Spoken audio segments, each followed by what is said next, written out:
Hey there.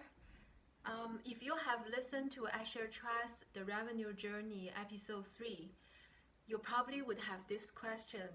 Why does the American headquartered companies don't invest in localization? And I think there are two main reasons. The first one is because many of the senior leaders don't necessarily know the difference of selling in America market versus Asia Pacific market. America, as we know, is a homogeneous market speaking only one language, which is English, and have all the states of pretty much the same development levels, same purchasing power. Whereas Asia Pacific has so many different languages and all the countries are at different development levels, so their purchasing power is also different. Therefore, you can't compare the Japanese market, for example, with Cambodia. And these kind of differences sometimes only if the sales leader has been in this region, then they will have that first-hand understanding. Otherwise, it's very hard for them to imagine that the American way will not work in Asia Pacific. And the second reason, I think it's because the investors want to try the best to avoid risks on their investment.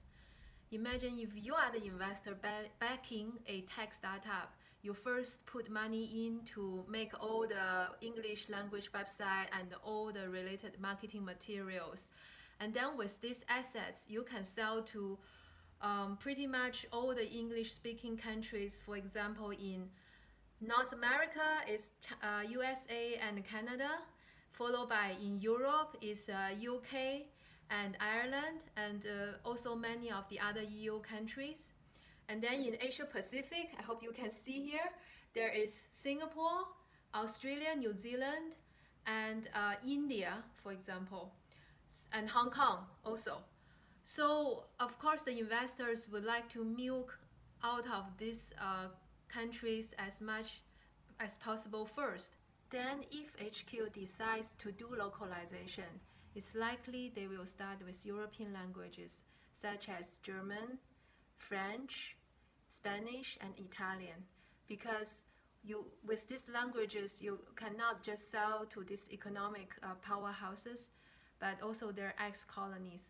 For example, in pretty much the whole of Latin American, they speak Spanish, and in many African countries they speak French.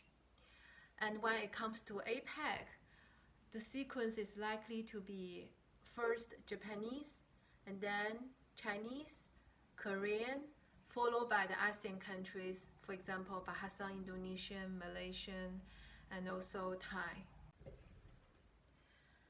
When I was doing a SDR, BDR role back in 2007 to 2011 in Salesforce.com, I have been waiting and waiting for the localization to happen. In the meantime, what the sales team did was to write emails in our own language and also translate the help documents as well as customer stories. As a foot soldier on the ground, it felt like you are fighting a war without proper guns and bullets.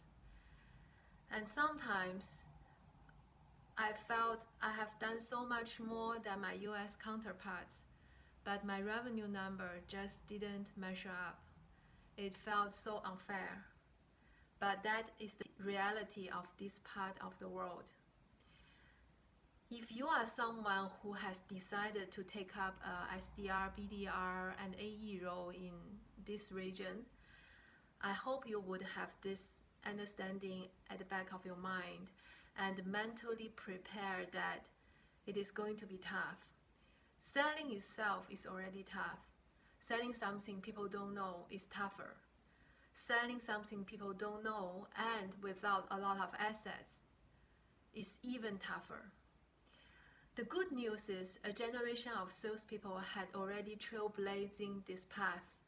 And if you need help, please reach out. And I wish you all the best.